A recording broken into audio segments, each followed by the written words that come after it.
This video is part 2 in the overview of Chapter 3, Literary and Social Scientific Approaches, within the textbook Introduction to Biblical Interpretation.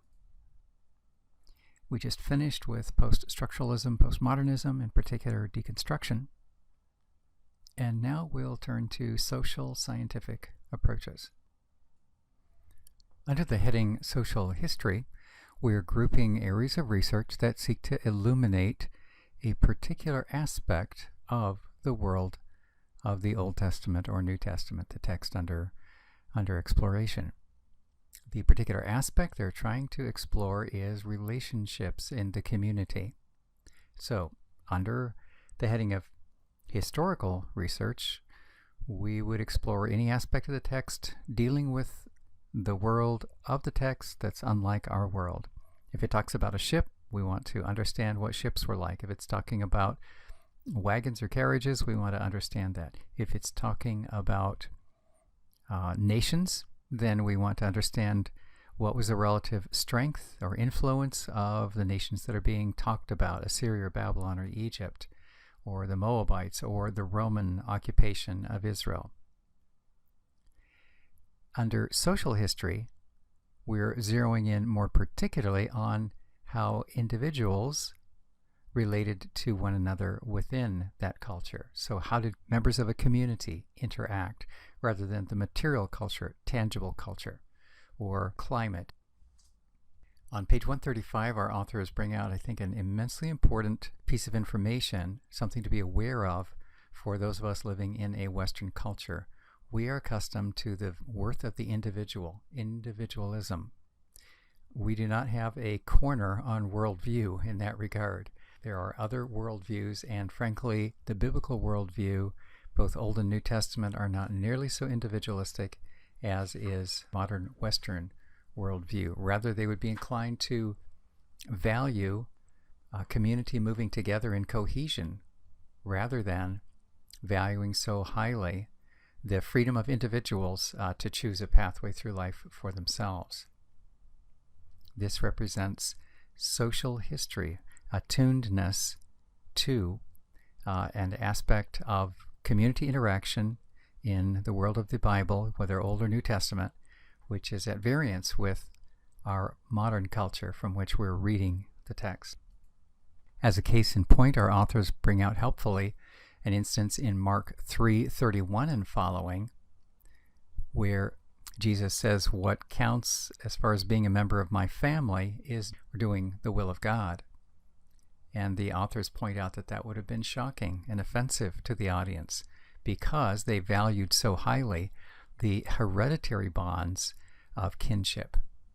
Another major difference from Western culture vis-a-vis cultures of the Bible has to do with the importance of honor and the deterrence of shame. So honor and shame in relationships. One wants to cultivate honor, one wants to eschew shame in the biblical cultures. There are other parts of the world where this is very important in the modern era as well.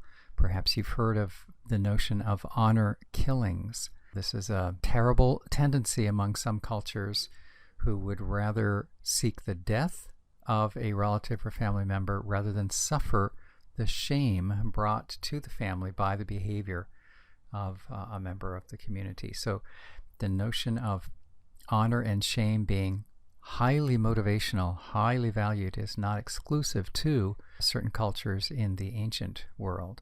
Let me call your attention to one resource that the textbook draws attention to on page 139 in footnote 99.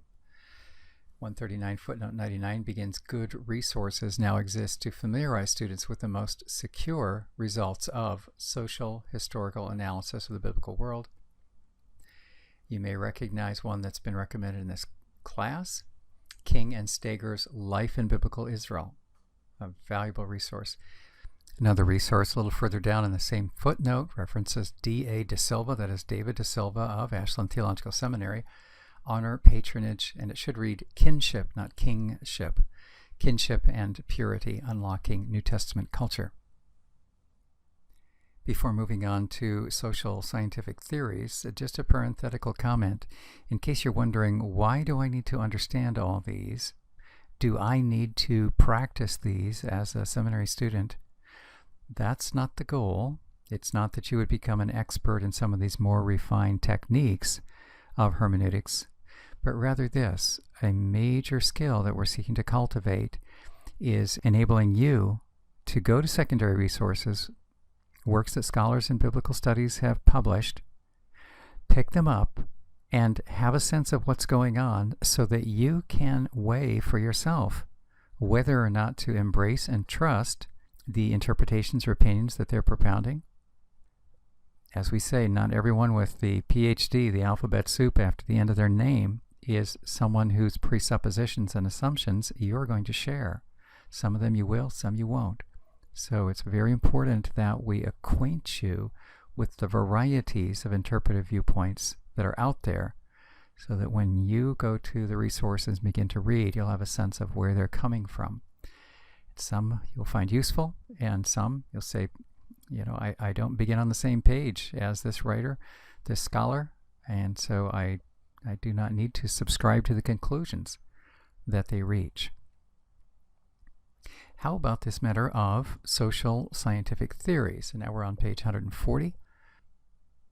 Perhaps the best summary of this particular angle of biblical interpretation is to acknowledge that it concentrates on transition points in the large community that's described in the Bible.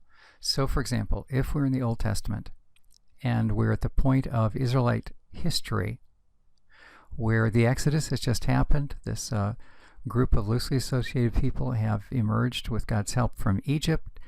They find themselves in Canaan, in Palestine, and over a period of time we see them growing more and more organized in their community to the point of a monarchy. It's that sort of community transition from loosely associated people to an organized monarchy. It's that sort of situation that social scientific theories step into and say, well, what do we know about what happened, or what can we theorize about what happened? We can read the accounts of Joshua. We can read the accounts of the judges. We can understand about the report about Samuel and the initiation of the monarchy with Saul, leading to David, Solomon, and then the dividing. We can study that. Something that some interpreters also do will say, well, that provides a particular viewpoint or an understanding of this. What can we learn by examining analogous cultures who may similarly move from a more primitive, loosely confederate state to a state that is a condition that has more formal organization? And so they will examine other cultures. And now it's not just cultures within the biblical account. They might be cultures in the modern era, that communities that are not modernized and are traveling a same vector of loose association to formal organization. And then comes the principle of analogy. If a community progresses from loose association to formal organization in the modern culture, perhaps those biblical communities travel the same stages, not all of which are articulated in the biblical account. So that's the rough approximation of what's going on with social scientific theories as they interface with biblical interpretation. As our textbook indicates, in the case of the New Testament, then, it's not a matter of a loose association of people coming out of Egypt, then becoming a organized monarchy, but rather the establishment of the early church. What was it like for the church to become an organized group of people in the various locales? Beginning on page 142, the authors give us a significant service. There is a list of 5 checkpoints that they model in order to help us ascertain whether or not a proposal of interpretation coming from social scientific theories is credible. I'm interested in this not only for its specific application to say, all right, is this Dr. So-and-so's theory of social organization and development moving from simplicity to complexity, is it credible? I'm also interested in how they model critical thinking, and that's another skill that we want to carefully cultivate in anyone in this training program. Critical thinking, the ability to weigh the strength and weakness of a given proposal or argument. So notice how they go about this. So first, in top paragraph of 142, about halfway down, they ask, is the specific sociological theory reductionistic or deterministic? That is to say, does it rule out God, the supernatural, or human freedom as primary or even possible agents? That's a checkpoint they're going to use to examine whether or not a theory is something that should be credible.